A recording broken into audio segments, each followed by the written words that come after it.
بسم اللہ الرحمن الرحیم۔ ہم حدیث کی کتاب جس کا درس یہاں ہوا کرے گا انشاءاللہ، وہ مسلم ہے۔ مسلم کو میں نے منتخب کیا ہے۔ اس کی وجہ یہ ہے کہ امام صاحب نے حدیثوں کے طریقے پر جمع کیا ہے۔ بخاری کا نام بڑا ہے، وہ زیادہ حوالہ بھی اس کا دیا جاتا ہے، لیکن امام بخاری کے ہاں موضوعات یا مباحث کا اعتبار زیادہ ہے۔ یہ بھی اگرچہ انہوں نے جب حدیثیں جمع کی تو انہوں نے ابواب کے نام نہیں لکھے تھے، وہ بعد میں ایک بڑے مشہور شارح حدیث ہیں نووی، انہوں نے اس کے ابواب کے نام تجویز کیے ہوئے ہیں۔ تو لیکن یہ کہ یہ اس ایک موضوع پر جو ضروری احادیث ہیں وہ ان کو ایک ہی باب میں جمع کر دیتے ہیں، اور ان کی سلیکشن بہت اچھی ہے، معیار بہت اچھا ہے۔ جو حدیث کو قبول کرنے کا معیار ہے، مطلب یہ کہ یہ امام بخاری کے ہم پلہ ہیں۔ تھوڑی سی بات میں اس پر کرنا چاہوں گا کہ حدیث کی اہمیت کیا ہے۔ ہمارے ہاں جب خاص طور پر دور جدید میں احادیث پر بہت تنقید ہوتی ہے، حدیث کو قبول کرنے، حدیث سے معنی کو اخذ کرنے اور حدیث سے دین کو اخذ کرنے کے معاملے پر بہت تنقیدی لٹریچر لکھا گیا ہے، تقریریں ہوئی ہیں، بات کی جاتی ہے۔ اس کے باوجود حدیث کو جو حیثیت حاصل ہے یا اہمیت حاصل ہے وہ اپنی جگہ پر موجود ہے، اس میں کمی نہیں ہو سکتی۔ اس کی وجہ یہ ہے کہ یہ بات کہ حدیث جن سورسز سے آتی ہے وہ سورسز کے اوپر بہت ساری بات ہو سکتی ہے کہ وہ سورسز کتنے لائق اعتبار ہیں، ان کو کتنی اہمیت حاصل ہے، کسی بات کو نبی صلی اللہ علیہ وسلم سے منسوب کرنے میں کتنی احتیاط ہونی چاہیے، اور جو راوی حضرات ہیں ان کے ہاں کیا کمزوریاں، کیا کمیاں، کیا خامیاں پائی جاتی ہیں۔ تو وہ ساری باتیں اپنی جگہ پر، اور اس کے اعتبار سے بہت سارا کام ہوا ہے ہمارے ہاں، علمی کام ہوا ہے، محدثین ہیں اور پھر جو راوی حضرات ہیں ان پر کام کرنے والے علماء ہیں، تو ان کا کام موجود ہے۔ اصل جو بات ہے وہ یہ کہ کوئی حدیث جو ہے جب ہم اس کو تحقیق کر کے یہ طے کر دیتے ہیں، امام بخاری طے کر دیں، امام مسلم طے کر دیں یا دوسرے محدثین طے کر دیں کہ یہ نبی صلی اللہ علیہ وسلم کا ارشاد ہے یا نبی صلی اللہ علیہ وسلم کی زندگی کا کوئی واقعہ ہے، تو نبی صلی اللہ علیہ وسلم سے اس کی نسبت نے اس کو یہ اہمیت دی ہے۔ اس کا اصل مقام یہ ہے کہ وہ رسول اللہ صلی اللہ علیہ وسلم کا کوئی ارشاد ہے، رسول اللہ صلی اللہ علیہ وسلم کی زندگی کا کوئی واقعہ ہے، رسول اللہ صلی اللہ علیہ وسلم کی کوئی تصویب ہے، کوئی تائید ہے، تو اس اعتبار سے وہ غیر معمولی اہمیت رکھتا ہے۔ میرے استاد غامدی صاحب نے جو کام کیا ہے دین کے اوپر، اس میں جو آغاز ہی میں جملہ لکھا ہے وہ بڑا قیمتی جملہ اور بڑا اعلیٰ جملہ ہے۔ وہ یہ کہ دین وہ ہے جو نبی صلی اللہ علیہ وسلم سے جاری ہوا ہے۔ وہ انہوں نے مطلب بڑے بھاری الفاظ میں بات کہی ہے کہ نبی صلی اللہ علیہ وسلم ہی واحد دین کا ماخذ ہے۔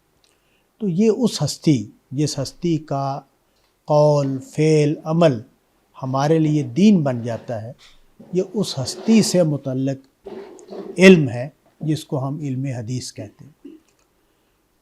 ایک تو یہ ہے کہ اس کی اہمیت کیا ہے حدیث کی، اور ہم اس کو کیوں اتنی اہمیت دیتے ہیں، اور وہ ہمارے لیے کیا حیثیت رکھتا ہے حدیث کا ذخیرہ۔ اس کے باوجود جیسے میں نے عرض کیا، اس کا امکان موجود ہے ہر حدیث کے بارے میں جو بخاری میں لکھی ہو، مسلم میں لکھی ہو یا کسی بھی اور کتاب میں لکھی ہو، کہ ہم تحقیق کر کے یہ رائے دیں کہ یہ رسول اللہ سے اس کی نسبت ٹھیک نہیں ہے۔ اس کا دروازہ کھلا ہے اور یہ قیامت تک کھلا رہے گا۔ ہر زمانے میں ایسے علماء پیدا ہوتے رہے ہیں اور آئندہ بھی ہوتے رہیں گے کہ جو ان بڑے محدثین کی آراء سے اتفاق بھی کریں گے، اختلاف بھی کریں گے۔ ایسا یہ سلسلہ رک نہیں سکتا۔ وجہ اس کی یہ ہے کہ جو حدیث کے آنے کا سورس ہے وہ راوی ہیں، اور راویوں کے بارے میں نہ اس امکان کو ختم کیا جا سکتا ہے کہ انہوں نے کوئی بات غلط سمجھی ہو، نہ اس امکان کو ختم کیا جا سکتا ہے کہ انہوں نے جو بات کہی ہو وہ ٹھیک نہ ہو۔ تو اس وجہ سے یہ دروازہ کھلا رہے گا اور ہوتا رہے گا۔ لیکن جب ہم اس بات کو علمی طور پر طے کر لیتے ہیں کہ یہ رسول اللہ صلی اللہ علیہ وسلم کا ارشاد باری ہے، ارشاد ہے ان کا، تو یہ بات جو ہے یہ ہمارے لیے بہت غیر معمولی اہمیت حاصل کر لیتی ہے، کیونکہ وہ ہمارے لیے واجب الاتباع ہے، وہ ہمارے لیے حکمت کا، دینداری کا، دین سے تعلق کا کوئی نہ کوئی ایسا پہلو بیان کرتی ہے جو ہمارے لیے بہت قیمتی متاع ہے۔ تو یہ بات ہے جس کی وجہ سے حدیث کو اہمیت حاصل ہے۔ دوسرا پہلو جو میں سمجھتا ہوں کہ بہت اہم ہے، وہ قرآن مجید کے حوالے سے بھی میرا ایک اپنا رجحان ہے، نقطہ نظر ہے، اور حدیث کے حوالے سے بھی۔ عام طور پر ہم حدیث کو جب پڑھتے ہیں اور جب ہم قرآن مجید کو پڑھتے ہیں تو ہم اس نقطہ نظر سے پڑھتے ہیں کہ ہم اللہ کے دین کو جاننا چاہتے ہیں، رسول اللہ کی تعلیمات کو جاننا چاہتے ہیں۔ تو یہ بات ٹھیک ہے، اس میں کوئی اختلاف نہیں ہے، لیکن میرا رجحان یہ ہے، شاید اس کی وجہ یہ ہے کہ میں نے جو دین سیکھنے کا زمانہ ہے وہ گزار لیا۔ اب میں جس عمر میں ہوں اور جہاں پہنچ گیا ہوں اپنے تجربے اور زندگی کے سارے گزران کے بعد، تو میرے خیال میں اس سے بڑی بات یا اس سے زیادہ اہم بات یہ ہے کہ میں اللہ کو جانوں، اللہ کے رسول کو جانوں۔ تو یہ جو اللہ کو جاننا اور اللہ کے رسول کو جاننے کا عمل ہے، یہ میں سمجھتا ہوں کہ قرآن و حدیث کا مطالعہ اس زاویے سے ہونا چاہیے۔ میں ایک چھوٹی سی مثال دوں گا تاکہ بات واضح ہو جائے کہ سورہ فاتحہ ہے، تو ہے وہ دعا، ایک دعا ہے، ہدایت کی دعا ہے، اور ہم ہر نماز میں پڑھتے ہیں، اس دعا کو مانگتے ہیں۔ لیکن جب سورہ فاتحہ کو اس اینگل سے ہم پڑھیں گے کہ اللہ تعالیٰ نے ایک دعا ہمیں تعلیم کی ہے، یہ دعا اللہ تعالیٰ کی اتاری ہوئی ہے، سکھائی ہوئی ہے، تو اس دعا کو میں پھر کچھ اور نقطے پیدا ہو جاتے ہیں جو اس وجہ سے پیدا ہوئے ہیں کہ یہ دعا اللہ نے ہمیں تعلیم کی ہے، اور وہ یہ ہے کہ اللہ کیسی دعائیں ہماری زبان پر جاری کرنا چاہتے ہیں، اللہ ہماری تمناؤں کو کیا رخ دینا چاہتے ہیں، اللہ تعالیٰ اپنے ساتھ ریلیشن شپ کو کن عنوانات سے بیان کرتے ہیں۔ تو یہ جو بات ہے، یہ سورہ فاتحہ ایک نیا رخ ہے، ایک نیا زاویہ ہے جس سے ہم سورہ فاتحہ کو پڑھیں گے، اور اس سے ہمیں معرفت، اس سے ہمیں دین سے تعلق، اس سے ہمیں خدا سے تعلق، اور اس سے ہمیں اپنی ذات سے تعلق کی نئی جہتوں کا پتہ چلے گا۔ اسی طرح حدیثوں سے بھی میں یہ اس علم کو یا اس پہلو کو سیکھنے کو اہمیت دینے لگ گیا ہوں اپنی اس عمر میں آ کر۔ تو میرا یہ خیال ہے کہ میں اگر درس حدیث دوں گا تو میں کوشش کروں گا کہ ان پہلوؤں کو زیادہ نمایاں کیا جائے۔ ظاہر ہے اس میں جو دین بیان ہوا ہے وہ بھی ہم اس پر بھی بات کریں گے، اور جو اس میں مسائل زیر بحث آئے ہیں وہ بھی ہم سمجھنے کی کوشش کریں گے۔ لیکن اگر ہم اللہ کے رسول سے تعلق میں کوئی بہتری پیدا کریں، اللہ کے رسول کی عظمت، ان کی شان، ان کی شخصیت کے ساتھ ہمارا اگر کوئی ریلیشن شپ بن سکے تو یہ خدمت بھی میں چاہوں گا کہ یا اس درس قرآن سے ہو سکے. تو یہ میرا خیال ہے کہ اس کی بڑی ضرورت ہے کہ ایک ایسا، کیونکہ ہمیں دیکھیں اس وقت لاہور میں بہت سارے لوگ ہیں جو درس قرآن اور درس حدیث دیتے ہیں. تو سب خیر کا کام کر رہے ہیں، سب حق کو بیان کر رہے ہیں اپنے اپنے فہم اور سمجھ کے مطابق. تو اس میں ایک نئے درس اور ایک نئی کلاس کا آغاز جو ہے وہ اگر کوئی اس کا انفرادی پہلو ہو سکتا ہے تو وہ میں نے کوشش کی ہے کہ اس کو میں بیان کروں کہ میرا رخ اس طرف ہوگا بیسیکلی کہ اللہ کرے کہ ہم رسول اللہ سے اپنے تعلق اور اللہ سے اپنے تعلق کو زیادہ گہرا کر پائیں، زیادہ اس میں وسعت پیدا ہو، زیادہ اس میں اس کے جو مختلف اطراف ہیں وہ ہمارے اوپر کھل سکیں. جتنا ظاہر ہے جو بھی پڑھانے والا ہے اس کی شخصیت میں جو اس کے حاصلات ہیں وہی وہ شیئر کر سکتا ہے. باقی وہ کہتے ہیں کہ اللہ، وہ تو ایسے اللہ کے لیے جملہ آیا ہے قرآن مجید میں کہ ہر جاننے والے کے اوپر ایک جاننے والا ہے، تو وہ اللہ تعالیٰ کی ذات ہے. کہ سب سے بڑھ کر علم تو اسی کا ہے، لیکن دنیا میں بھی فرق مراتب جو ہے وہ ختم نہیں ہوتا. وہ جو بڑا مشہور جملہ ہے جائے استاد خالیست، تو استاد کی جگہ ہمیشہ خالی رہتی ہے. تو یہ بات ٹھیک ہے، استاد، ہر استاد سے بڑا استاد موجود ہے دنیا میں، اور علم کی کوئی انتہا نہیں ہے.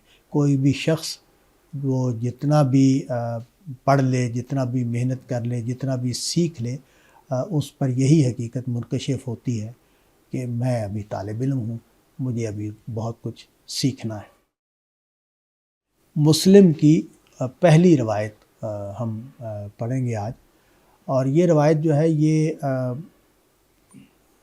ایک گفتگو ہے جو نبی صلی اللہ علیہ وسلم اور حضرت جبریل علیہ السلام کے بیچ میں ہوئی ہے مسجد نبوی میں.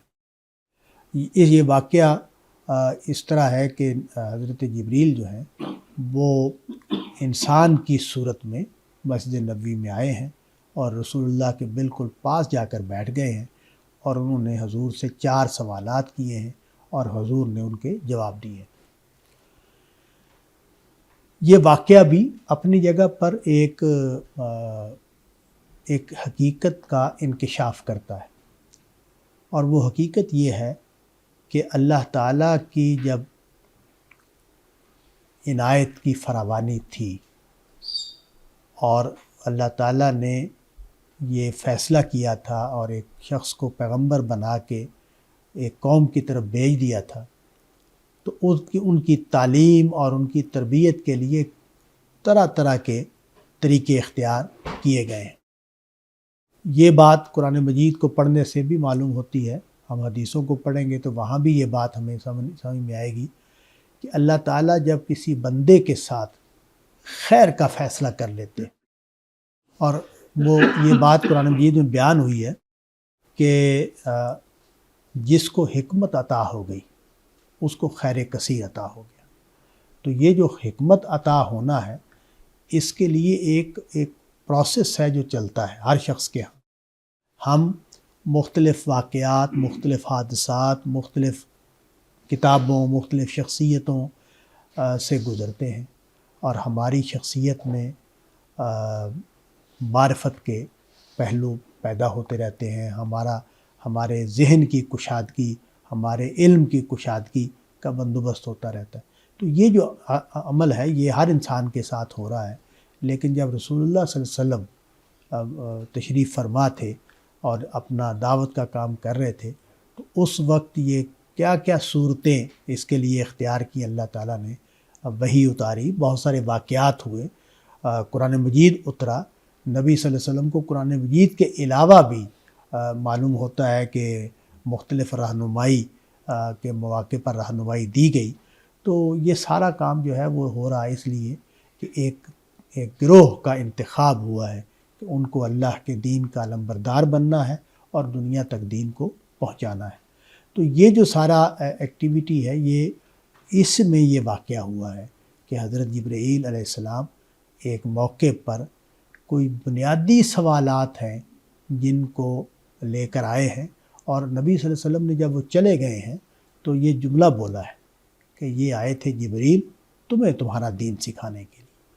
تو مطلب یہ ہے کہ انہوں نے وہ سوالات کیے ہیں حضور صلی اللہ علیہ وسلم سے جو سوالات اللہ تعالیٰ چاہتے تھے کہ ان کو الگ سے نمایاں کر کے پوچھا جائے اور حضور سے ان کا جواب لیا جائے۔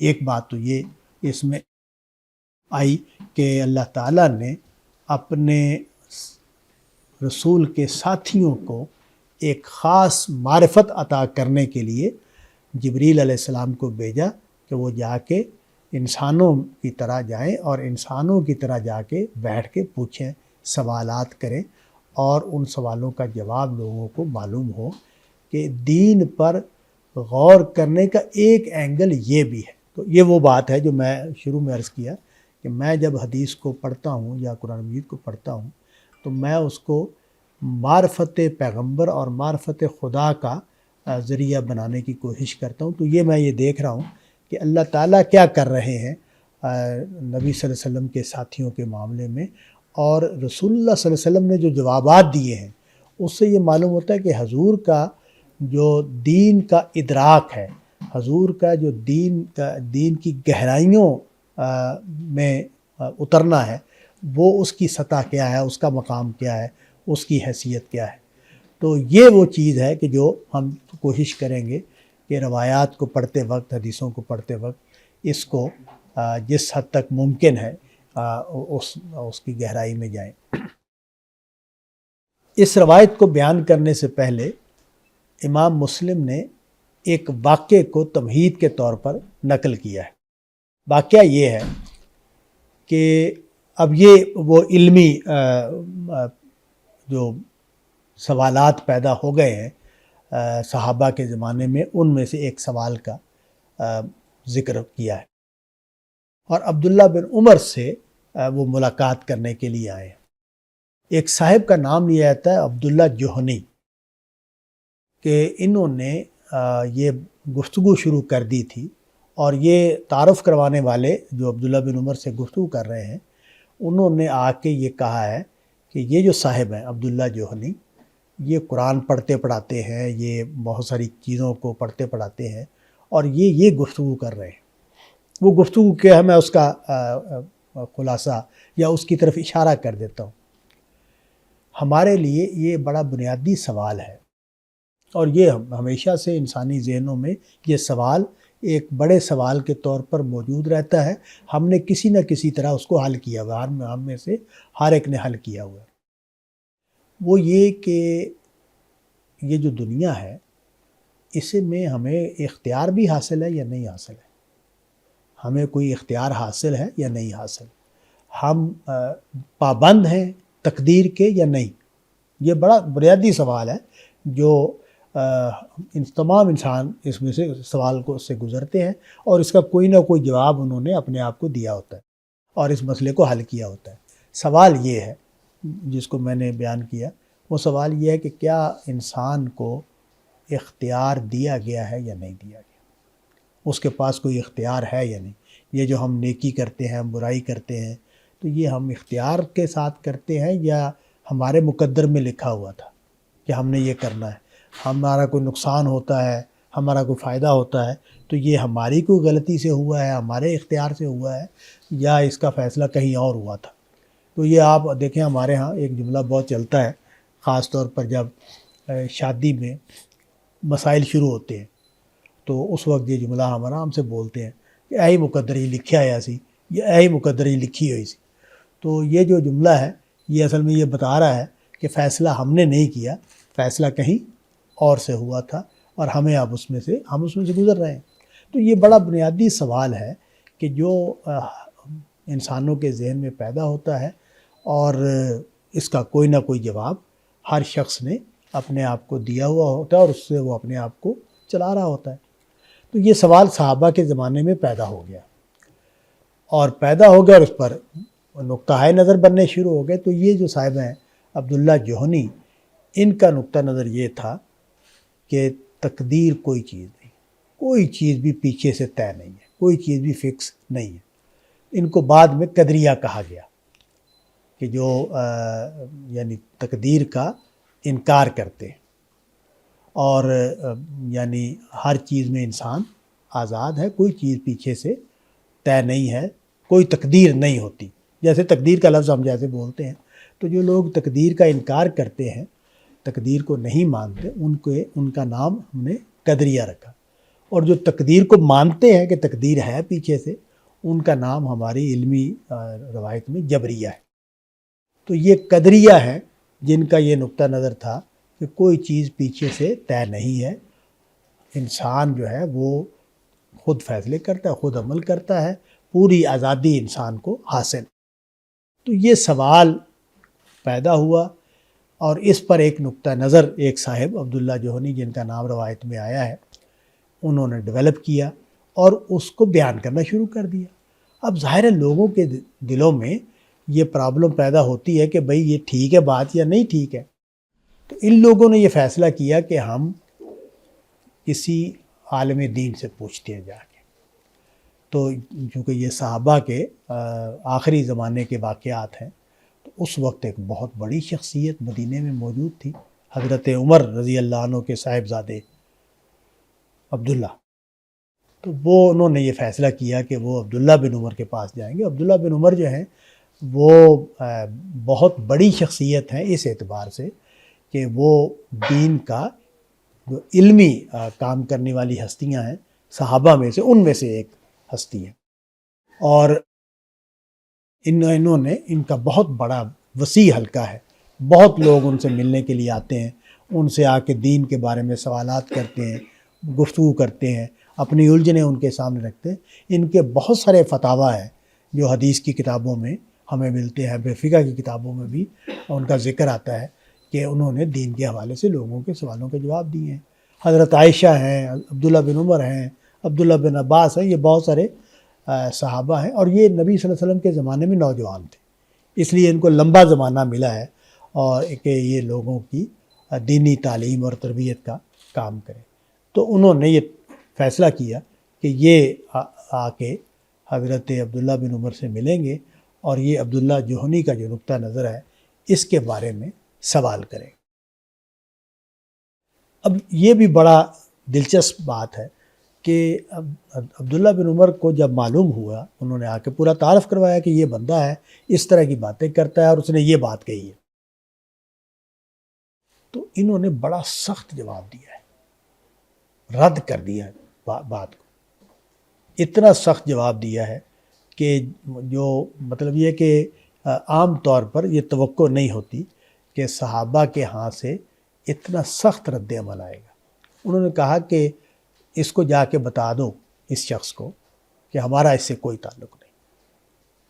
یعنی ریجیکشن، اس سطح پر ریجیکشن کہ انہوں نے کہا کہ اس کو بتا دو جا کے کہ ہمارا اس سے کوئی تعلق نہیں ہے اور اللہ کوئی نیکی قبول نہیں کرے گا جو شخص اس طرح کا نقطہ نظر رکھے گا. تو بڑا سخت رد عمل انہوں نے ظاہر کیا، بالکل ناپسندیدہ بات قرار دے دیا اس بات کو کہ تقدیر کوئی نہیں ہے. ان کا نقطہ نظر اس کے. اچھا اب آگے دیکھیں، آگے جو ہے وہ یہ نہیں کہہ رہے کہ میرا نقطہ نظر یہ ہے، یہ نہیں کہہ رہے. عام طور پر ہمارے ہاں آپ کسی بھی عالم دین سے سوال کریں تو وہ آپ کو اپنا نقطہ نظر بتائے گا. آپ ان کے جب بات جا کے کہتے ہیں، یہی سوال اٹھا کے چلے جائیں کہ جی تقدیر کے بارے میں آپ کا کیا نقطہ نظر ہے، تو وہ اپنا نقطہ نظر بیان کرے گا. عبداللہ بن عمر نے یہ نہیں کہا کہ میری رائے یہ ہے. انہوں نے ایک حدیث سنائی ہے کہ حضور نے تو یہ فرمایا تھا. تو یہ ایک مزاج ہے. آپ دیکھیں کتنا فرق ہے آج کے عالم دین میں اور صحابی عالم دین میں، کہ آج کا عالم دین جو ہے وہ عالم دین ہے، وہ یہاں سے بات کرتا ہے کہ مجھے علم دین حاصل ہے اور میں بتاتا ہوں کہ اس سوال کا جواب کیا ہے. عبداللہ بن عمر نے ریئیکشن بڑی سختی سے کی ہے، لیکن جو جواب دیا ہے وہ حضور کا ایک ارشاد سنا دیا کہ حضور کا ایک ارشاد میں تمہیں بتایا تو حضور تو یہ کہہ رہے ہیں، لہٰذا یہ بات جو ہے یہ نہیں مانی جا سکتی، اس کو قبول نہیں کیا جا سکتا کہ جو یہ بندہ عبداللہ جوہنی جو بات کہہ رہا ہے۔ تو وہ انہوں نے وہ جو حدیث جبریل ہے، حدیث جبریل اس کا کتابوں میں نام آتا ہے کہ حضرت جبریل آئے انسانی شکل میں اور آ کے انہوں نے ملاقات کی اور سوالات کیے اور اس کا حضور نے جواب دیا۔ تو اس میں تقدیر کے حوالے سے بھی نبی صلی اللہ علیہ وسلم کا ایک جملہ ہے جس کی وجہ سے انہوں نے یہ حدیث سنائی اور پورا واقعہ سنا دیا۔ اچھا، یہاں بھی دیکھیں کہ انہوں نے پورا واقعہ سنایا، یہ نہیں کیا کہ اس میں سے ایک حصہ تقدیر سے متعلق جو حصہ تھا صرف وہ سنا دیتے، انہوں نے پوری بات سنا دی تاکہ جو حضور ہی کی نسبت سے جواب معلوم ہو۔ یہ ہو سکتا ہے، یہ جو حضرت عبداللہ بن عمر نے طریقہ کار اختیار کیا ہے کہ اپنی رائے یا اپنا نقطہ نظر بیان کرنے کے بجائے انہوں نے نبی صلی اللہ علیہ وسلم کا ایک ارشاد سنا دیا، تو یہ بات ہمیں معلوم ہوتی ہے کہ نبی صلی اللہ علیہ وسلم کے پاس جب مکہ کے لوگ آتے تھے اور وہ دین کے بارے میں کوئی بات کرتے تھے تو حضور کا عام طریقہ یہ تھا کہ وہ قرآن کا کوئی حصہ سناتے تھے، بجائے اس کے کہ وہ اپنی کوئی گفتگو کریں، وہ قرآن کا کوئی حصہ سنا دیتے تھے۔ تو یہ انہوں نے بھی اسی کی اتباع میں یہ رنگ اختیار کیا کہ میں حضور کا ایک ارشاد سنا دیتا ہوں جو اس کے بارے میں ہے، جس میں تقدیر کے مسئلے پر بات ہوئی ہے۔ تو یہ جو ہے نا خالص دین یہ اس کی ضمانت اس چیز پر ہے کہ کوئی بھی شخص، یعنی اب بھی علماء دین جو آراء بیان کرتے ہیں اس میں بھی ان پر یہ شرط لگی ہوئی ہے کہ وہ اللہ اور اللہ کے رسول کی بات بتائیں۔ کسی شخص کو دین میں کوئی اضافہ یا کمی کرنے کا کوئی حق حاصل نہیں ہے۔ ہر شخص پر یہ لازم ہے جو دین بتانے کے لیے بیٹھا ہوا ہے کہ وہ لوگوں کو اللہ کا دین بتائے، اللہ کے رسول کی بات بتائے، اللہ کی بات بتائے، اپنی طرف سے کوئی بات اس میں نہ شامل کرے نہ اس میں کمی کرے۔ اس کی وجہ یہ ہے کہ یہ جو دین ہے اس میں جب کمی بیشی ہوتی ہے تو دین بدل جاتا ہے۔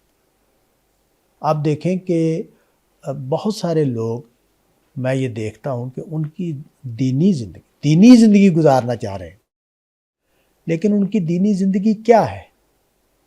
وہ نماز سے زیادہ اس بات کا اہتمام کرتے ہیں کہ فلاں وظیفہ کر لیں، فلاں ورد کر لیں، فلاں وہ کر لیں۔ تو اب جو اہمیت ہے نماز کی یا نماز سے جو خدا سے ریلیشن شپ قائم ہوتا ہے اس کی جگہ اس نے دے دی اور وہ مطمئن ہو گیا۔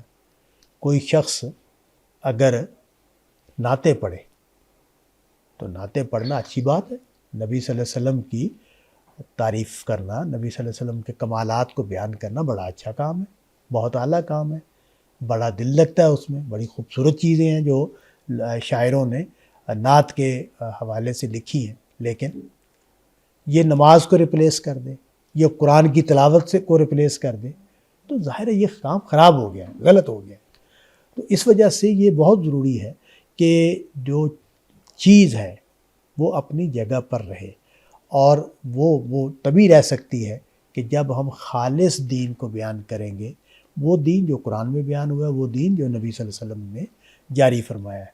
تو یہ احتیاط ہے جس کی وجہ سے عبداللہ بن عمر نے اپنی بات کرنے کے بجائے نبی صلی اللہ علیہ وسلم کا ارشاد سنایا، اور وہ چونکہ بہت جامع کلام ہے تو اس کو ہم ایک ایک نقطہ کر کے لیتے ہیں۔ وہ جو مسئلہ ہے تقدیر والا، اس کے بارے میں جس جملے کا انہوں نے جس کے لیے یہ روایت سنائی ہے وہ جملہ یہ ہے کہ تم اللہ پر ایمان رکھو اور تقدیر کے خیر و شر پر بھی ایمان رکھو۔ تو اس کا مطلب یہ ہے کہ تقدیر میں خیر و شر پہلے سے طے ہے، اچھا، یہ اس کو میں عرض کر دوں کہ دو سوالوں کو الگ الگ رکھنا چاہیے۔ ایک یہ کہ نیکی اور بدی کا مجھے اختیار حاصل ہے یا نہیں، یعنی میں جب سچ بولتا ہوں تو اپنے ارادے سے بولتا ہوں یا پیچھے سے طے ہے کہ میں نے سچ بولنا ہے، یا جب جھوٹ بولتا ہوں تو یہ میں اپنے ارادے سے بولتا ہوں یا پیچھے سے طے ہے کہ میں جھوٹ بولوں۔ تو یہاں انسان کو پورا اختیار حاصل ہے، اور اس کو اسی لیے اس کی دلیل کیا ہے؟ اس کی دلیل یہ ہے کہ قرآن مجید نے جگہ جگہ اس بات کو بیان کیا ہے کہ ہم نے تمہارے لیے دونوں راستے کھول دیے، تم جو چاہو اختیار، اما شاکرن و اما کفورا، چاہے شکر گزار بنو چاہے ناشکرے بنو۔ تو وہ بالکل قرآن مجید میں کلیئرٹی کے ساتھ یہ بات بیان ہوئی ہے۔ البتہ ایک دائرہ وہ ہے کہ جہاں فیصلے اوپر سے ہوتے ہیں، اس کو نبی صلی اللہ علیہ وسلم نے بیان کیا کہ وہ اللہ تعالیٰ کی اسکیم ہے۔ مثال کے طور پر مجھے جو شکل و صورت دی گئی ہے، مجھے جو صلاحیتیں دی گئی ہیں، میرے لیے جو ملک اور علاقہ طے کر دیا گیا ہے، یہ سب پہلے اوپر سے طے ہے۔ اس میں مجھے کوئی نہ اختیار حاصل ہے، نہ میری مجھے کوئی آزادی دی گئی ہے۔ میرے والدین کا انتخاب اس نے کیا ہے، میرے وطن کا انتخاب اس نے کیا ہے، میری صلاحیتوں کا انتخاب اس نے کیا ہے۔ اچھا، میری زندگی میں جن لوگوں سے میرا سابقہ پیش آنا ہے، اس میں سے بہت سی چیزیں میرے اختیار میں نہیں، مجھے معلوم بھی نہیں۔ بہت سارے اقدامات ایسے ہیں کہ جس میں میرا نیت کچھ اور ہے، عمل کچھ اور ہو گیا۔ تو یہ بہت ساری چیزیں ہیں جہاں قدرت مداخلت کرتی ہے، اللہ کے فیصلے نافذ ہوتے ہیں، تو وہ چیز جو ہے اس پر ایمان رکھنا بھی ضروری ہے۔ قرآن مجید کا ایک بڑا بنیادی موضوع ہے، وہ یہ کہ یہ جو تمہاری تدبیر ہے اس میں اور تقدیر میں ریلیشن شپ کیا ہے۔ تو یہ قرآن مجید کے بڑے موضوعات میں سے ایک ہے۔ تو قرآن مجید نے مثال کے طور پر یہ بات کہی ہے کہ یہ جو تم کھیت اگاتے ہو، یہ تم نہیں اگاتے، ہم اگاتے ہیں۔ تو اس کو واضح کر دیا کہ تقدیر اور تدبیر میں کیا ریلیشن شپ ہے۔ وہ ریلیشن شپ یہ ہے کہ مجھے تدبیر کے دائرے میں فیصلے کرنے ہیں، ان پر عمل کرنا ہے۔ جو اللہ تعالیٰ نے نظام بنا رکھا ہے اس کو فالو کرنا ہے میں نے۔ کوئی کھیت کبھی نہیں اگتا اگر کسان اس میں ہل نہ چلائے، بیج نہ ڈالے، تو وہ کھیت کوئی نہیں اگتا۔ یہ نہیں ہوتا کہ اچھا جی اللہ تعالیٰ اگا دے گا، ہم کچھ بھی نہیں کرتے تو کھیت اگائے، ایسا نہیں ہوتا۔ ہم کھیت کو تیار کرتے ہیں، اس میں بیج ڈالتے ہیں، کھاد ڈالتے ہیں، پانی لگاتے ہیں، اس کی حفاظت کرتے ہیں، فصل اگتی ہے۔ لیکن یہ سب کرتے ہوئے بھی مجھے اپنے اندر یہ ادراک زندہ رکھنا ہے کہ یہ اللہ کے حکم سے ہوا ہے، یہ اللہ نے چاہا ہے تو ہوا ہے، میری تدبیر اصل نہیں ہے، اصل اللہ کا فیصلہ ہے، اصل اللہ کا حکم ہے۔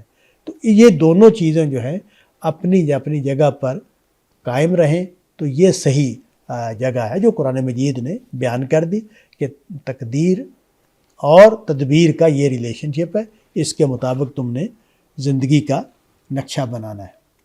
تو یہ جو بات ہے، یہی بات ہے جو نبی صلی اللہ علیہ وسلم نے بیان فرمائی کہ یہ جو اللہ کے فیصلوں پر ایمان رکھو۔ اللہ پر ایمان مکمل ہی نہیں ہو سکتا اگر ہم تقدیر پر ایمان نہ رکھیں۔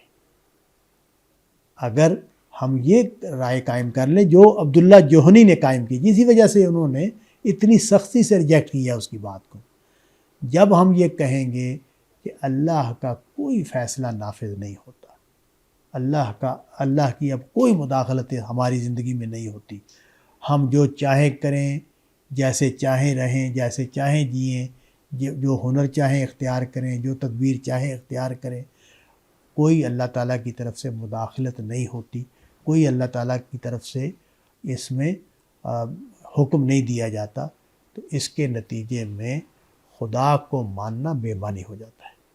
خدا کے ماننے کا جو نتیجہ ہے وہی پیدا نہیں ہوگا، اس لیے کہ پھر یہ جو خدا ہے جو اس نقطہ نظر کے بعد مانا جا رہا ہے، یہ خدا اصل میں خدا نہیں ہے، کیونکہ قرآن مجید کا تصور یہ ہے خدا کے بارے میں کہ یہ وہ خدا ہے جو اس دنیا پر براہ راست حکومت کر رہا ہے۔ یہ جو تصور ہے اس کی نفی ہو جائے گی۔ اسی وجہ سے عبداللہ بن عمر نے اس نقطہ نظر کو سختی کے ساتھ رد کر دیا کہ یہ کسی صورت میں نہیں مانا جا سکتا، اور اس طرح کے شخص کی کوئی نیکی بھی قابل قبول نہیں ہے اللہ کے نزدیک، اس لیے کہ اس نے اصل میں خدا ہی کو نہیں مانا۔ یہ جو تقدیر کا انکار کرنے والا ہے یہ اصل میں خدا کا منکر ہو گیا ہے، اس کا اصل میں خدا پر ایمان ہی نہیں ہے۔ خدا حی و قیوم ہے، خدا رب العالمین ہے، خدا اس دنیا پر براہ راست حکومت کر رہا ہے۔ یہ بات جو ہے یہ ہے جو قدر کے خیر اور شر کو ماننے کو لازم کرتی ہے۔ تو یہ بات جو ہے یہ میں نے کہا پہلے بیان کر دوں کہ یہ جو نقطہ نظر ہے کہ کوئی تقدیر نہیں ہے، ہر چیز جو ہے وہ ہم نئے سرے سے کرتے ہیں، اس کے پیچھے کوئی حکم، کوئی خدا کا مداخلت موجود نہیں ہوتی، یہ بات قابل قبول نہیں ہے۔ تو انہوں نے یہ رائے دے کر کہ وہ شخص مومن ہی نہیں ہو سکتا جو خدا کی تقدیر کو نہ مانے۔ یہ فرمایا کہ مجھے میرے باپ نے یہ واقعہ سنایا ہوا ہے۔ اب حضرت عمر اس وقت مسجد میں موجود تھے جب یہ واقعہ ہوا حضرت جبریل کے آنے کا، اور بعض روایات میں یہ بیان ہوا ہے کہ جب حضرت جبریل واپس چلے گئے تو حضور نے کہا کہ اس کے پیچھے جاؤ۔ وہ باہر نکلے تو کوئی بندہ نظر نہیں آیا، تو وہ واپس آئے، جی وہ تو بندہ چلا گیا، نہیں نظر آیا۔ تو حضور نے کہا کہ یہ جبریل تھے جو تمہارا دین سکھانے آئے تھے۔ تو یہ حضور نے اس بات کو واضح کرنے کے لیے کہ یہ کوئی انسان نہیں تھا جو مسجد میں آیا ہوا تھا، حضرت عمر کو پیچھے بھیجا۔ کہتے ہیں کہ ایک شخص جو ہے وہ مسجد میں داخل ہوا۔ اچھا، یہ جو حلیہ بیان کیا ہے، یہ حلیہ اس لیے بیان کیا ہے کہ ان کے لیے بڑی حیرانی کی بات تھی۔ ایک اجنبی آدمی مسجد نبوی میں داخل ہو اور اس کا لباس اور اس کے بال اس حالت میں ہو جو اس حالت میں وہ نظر آ رہا ہے۔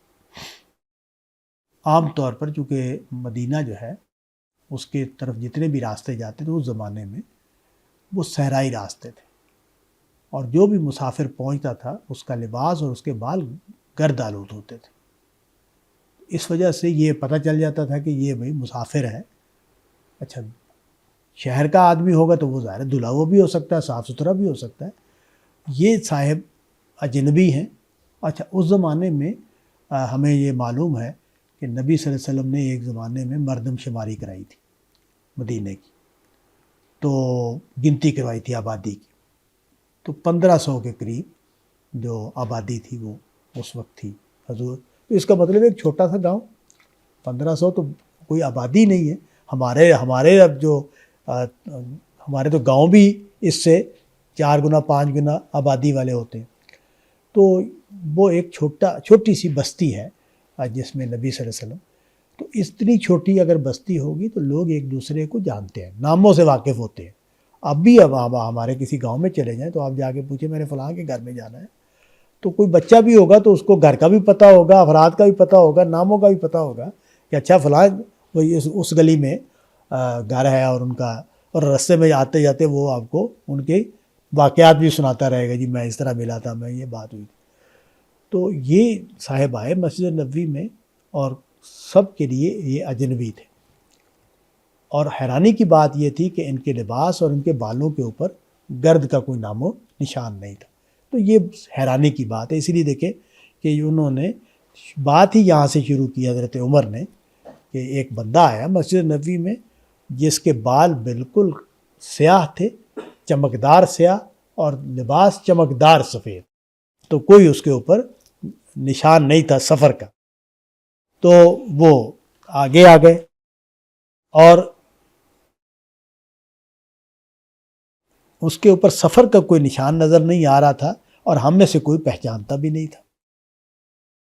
اور وہ حضور کے پاس آ گئے اور حضور کے گھٹنوں کے ساتھ انہوں نے اپنے گھٹنے ملا لیے، یعنی بالکل قریب آ کے بیٹھ گئے.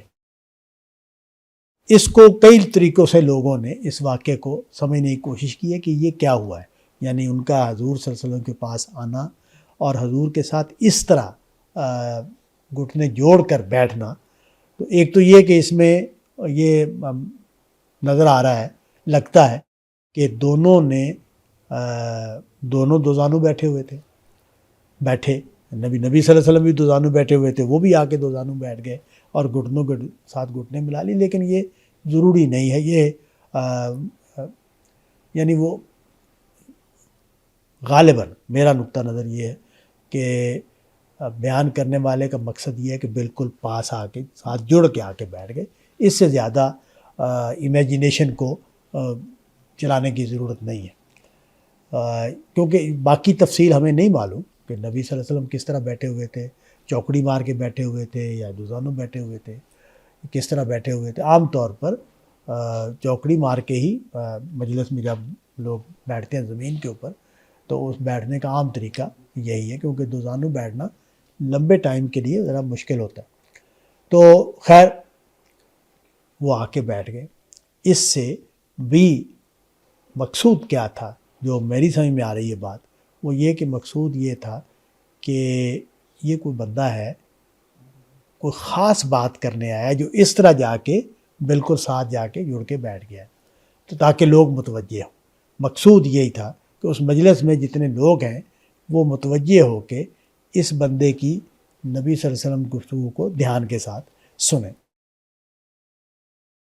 تو انہوں نے سوال کیا رسول اللہ صلی اللہ علیہ وسلم سے اسلام کے بارے. اب یہ جو بات ہے نا کہ اسلام کیا ہے، یہ سوال کیا. یہاں تو یہ جملہ سوال کا جملہ نہیں آیا، لیکن دوسرے متون میں یہ جملہ بھی ہے کہ مل اسلام کیا ہے. اس کا مطلب یہ ہے کہ حضرت جبریل جو ہیں انہوں نے یہ بات بیان کروانا چاہیے. ظاہر ہے وہ تو اللہ سے وہی لے کر آتے ہیں، ان کو تو معلوم ہے کہ اسلام کیا ہے. وہ اصل میں صحابہ کے سامنے ایک بنیادی جملے کو دلوانا چاہ رہے ہیں. میں آپ سے عرض کروں کہ ہم لوگ جو ہے نا، ہم انسان، ہم کچھ الفاظ میں جیتے ہیں. وہ الفاظ ہماری زندگی کو، اس کی ڈائمینشنز کو، ہمارے ایٹیچیوڈز کو فکس کرتے ہیں. مثلاً یہ بات کہ میں توحید کا ماننے والا ہوں، تو یہ لفظ توحید ہے، یہ ایک پورا تصور ہے جو مجھے دیتا ہے اور اس کے مطابق میری فکر، میری سوچ اور میرا عمل پیدا ہوتا ہے. تو اس اور بھی بہت سارے الفاظ ہیں کہ جو، اور میں نے ایک میاں بیوی کی ناراضی ہوئی تھی، تو میں گفتگو کر رہا تھا، تو میں نے کہا دونوں سے کہ تم دونوں ایک دوسرے کے کی حسرتیں ہیں اور ایک دوسرے کی تمناؤں سے واقف ہو. اور یہ جو حسرتیں اور تمنائیں ہیں یہ کچھ الفاظ سے معلوم ہوتی ہیں. ایک بندہ کچھ الفاظ بولے گا نا، تو ان الفاظ سے پتہ چلے گا کہ اس کی حسرتیں کیا ہیں، اس کی تمنائیں کیا ہیں. تو اس سے اس کی شخصیت کا پتہ چلتا ہے کہ یہ بندہ جیتا کس دنیا میں ہے.